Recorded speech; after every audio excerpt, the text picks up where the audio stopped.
Highway news కి స్వాగతం. మహబూబాబాద్ జిల్లా తొర్రూరు మండలంలోని అరిపిరాల గ్రామ శివారులోని కోటిలింగాల ప్రాంతంలో ఉన్నటువంటి ఆయిల్ ఫామ్ నర్సరీలో ఏర్పాటు చేసిన విలేకరుల సమావేశంలో మహబూబాబాద్ ఆయిల్ ఫెడ్ జిల్లా ఇన్ఛార్జ్ సిహెచ్ దయాకర్ మాట్లాడుతూ కొంతమంది పార్టీ నాయకులు రైతులు కలిసి ఆయిల్ ఫామ్ నర్సరీ కేంద్రాన్ని సందర్శించి మొక్కల గురించి మొక్కలకు వాడే ఎరువుల గురించి అవాస్తవాలు మాట్లాడడం బాధాకరమని పేర్కొంటూ ఆయిల్ ఫామ్ తోటలను పెంచే రైతులు అనేక లాభాలు పొందుతున్నారని, అలాంటి రైతుల మనోభావాలను దెబ్బతీసే విధంగా మాట్లాడడం సరైంది కాదని, రాష్ట్ర ప్రభుత్వం రైతుల సంక్షేమం కొరకు ఆయిల్ ఫామ్ తోటలను పెంచే విధంగా ప్రోత్సహిస్తుందని తెలుపుతూ ఆయిల్ ఫామ్ పంటలను రైతులు సాగు చేసేటట్లు ప్రతి ఒక్కరూ కృషి చేయాలని అన్నారు. జిల్లా అదనంగా బాధ్యతలు నిర్వర్తిస్తున్నాను. సో నిన్న జరిగినటువంటి ఈ మన ఏదైతే హరిపిరాల నర్సరీ సందర్శనలో భాగంగా సో కొంతమంది వచ్చి నాయకులు, తర్వాత కొంతమంది రైతులు వచ్చి సో కొన్ని పత్రికల్లో కొన్ని రకాలుగా రైతులలో కొంత అపోహలు సృష్టించే విధంగా ఉన్నాయి. బట్ వాస్తవానికి ఏంటంటే మేము ఏదైతే ప్రభుత్వం నుంచి వచ్చినటువంటి ఆదేశాలు, అదేవిధంగా మా రాష్ట్ర టీజీ ఆయిల్ ఫెడ్ ఆఫీస్ నుంచి వచ్చినటువంటి ఆదేశాలు, అదేవిధంగా వాళ్ళ నియమ నిబంధనల ప్రకారంగానే ఇక్కడ నర్సరీకి సంబంధించినటువంటి మేనేజ్మెంట్ అంతా జరుగుతూ ఉన్నది. సో వాస్తవానికి మరి ఇక్కడికి వచ్చేసి మాకు ఏదైతే వాళ్ళు లేవనెత్తిన అంశాలలో ముఖ్యంగా నాసిరకం విత్తనాలు, నాసిరకం మొక్కలు అనే మాట మాట్లాడడం జరిగింది.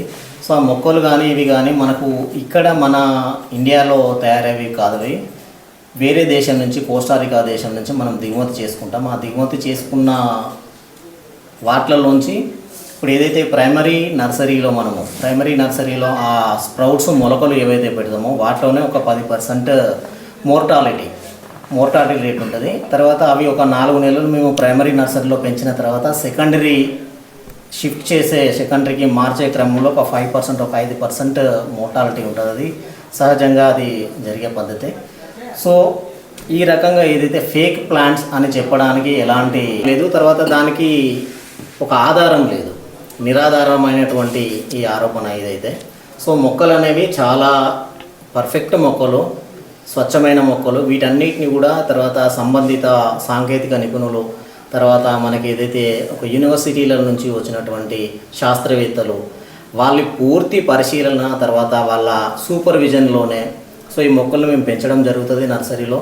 అదేవిధంగా రైతులకు కూడా ఇప్పుడు ఉన్న మొక్కలల్లో కొంచెం ఏదైతే బలహీనంగా ఉంటుందో ఆ బలహీనంగా ఉన్న మొక్కలు ఏవైతే ఉన్నాయో వాటి మీద మేము ప్రత్యేకంగా శ్రద్ధ చూపిస్తాం. తర్వాత ఏదైతే శాస్త్రవేత్తలు ఎవరైతే ఉన్నారో, తర్వాత మనకు ఉద్యాన శాఖ, అదేవిధంగా ఈ హార్టికల్చర్ డిపార్ట్మెంట్ ఉన్నటువంటి ఎక్స్పర్ట్స్ ఎవరైతే ఉన్నారో వారి దగ్గర నుంచి కూడా సలహాలు, సూచనలు. సో ప్రతి నెల వాళ్ళు వచ్చి నర్సరీ సందర్శించి తగినటువంటి సూచనలు చేస్తారు. ఎక్కడైతే మొక్కలు బలహీనంగా ఉన్నాయో వాటికి ఏ రకమైనటువంటి బూస్టర్ డోసెస్ కానీ, తర్వాత మంచిగా మొక్కలు ఎదగడానికి, తర్వాత వాటి పెరుగుదలకు తోడ్పడడానికి వారిచ్చే సలహాలు, సూచనలు కూడా మేము తప్పనిసరిగా స్వీకరిస్తాం. సో ఒకటేంటంటే 100కి 100% నిజం ఏంటంటే రైతులకు ఇచ్చే మొక్కలన్నీ కూడా చాలా స్వచ్ఛమైనవి, ఎక్కడ నాసిరకం అనే మాటకి తావు లేదు, అది పూర్తిగా నిరాధారమైన మాట.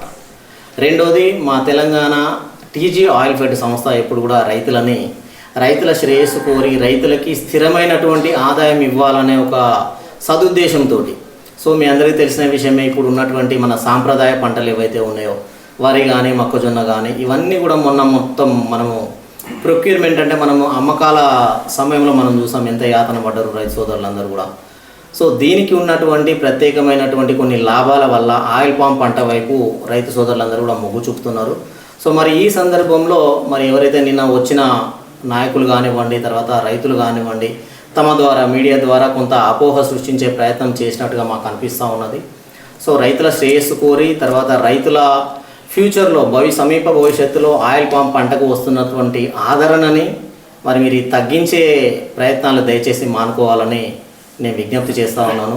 తప్పనిసరిగా రైతు సోదరులందరూ కూడా ఆయిల్ పామ్ పంట వైపు మీకున్నటువంటి కొద్ది మొత్తంలో కొంత ఆయిల్ పామ్ పంట వైపు కొంత మొగ్గు చూపాలని సో పత్రికాముఖంగా రైతు సోదరులందరూ కూడా తెలియజేయడం జరుగుతూ ఉన్నది.